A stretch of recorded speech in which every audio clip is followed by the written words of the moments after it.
Today on Birth of Truth, we'll be going further to the chapter of scripture we started for the week, which is the book of Job. We covered chapter 1 and 2 from our previous lesson. So today we'll be fast forwarding to Job 30. It's quite a long read, so I will just do like a summary. Just like I rightly mentioned, chapter 1 and 2 tells us what happened to Job, but not how these events impacted him.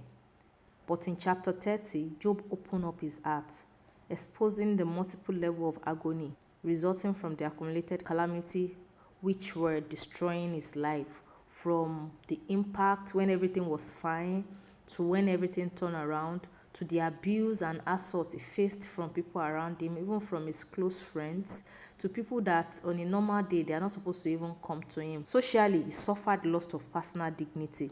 If you check from Job 30 verse 15, based on this loss of personal dignity, he gave him like a social reversal from being highly respected by all. If you check Job 1 verse 3, Job 29 1 to 25, it shows how he was highly respected by all to now being despised and mocked by people from the lowest social strata. Physically, he suffered constant and continuous extreme pain.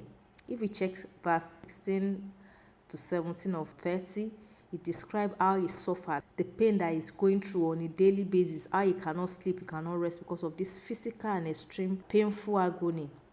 Also mentally, he suffered confusion of mind, he suffered constant inner fears. He believed that to a reasonable extent he's a righteous man, takes God seriously and keep his commandments. So that unexpected occurrence to him bring a lot of confusion to him in his mind and everything.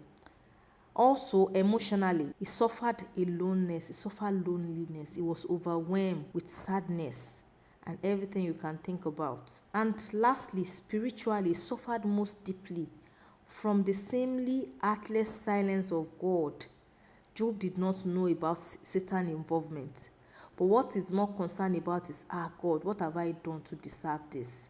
You are silent, because even after his complaints, he tried not to complain even when the friends push him to mock God. Regardless, he even suffered more spiritually because God was silent. Despite that, Job never knew about Satan's involvement in all his suffering. All he knew was that God, the sovereign Lord, was somehow somewhere in the back of his suffering. He knew that his friends were wrong and that God was not punishing him from some sins. That explanation would have made it easier to bear.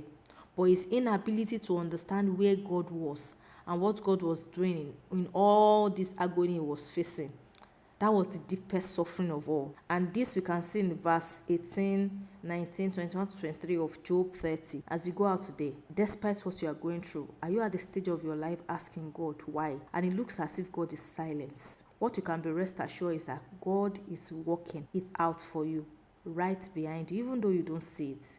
God will definitely work it out for you. And what you can be rest assured is that even in God's silence, is not total denial. And just like it's rightly said in the Bible, all things work together for good to them that love God and are called according to the purpose of God. So walk in this assurance that God is your backing and is here to back you up against any form of accusation or suffering, and turn things around for your good and make you whole and better again.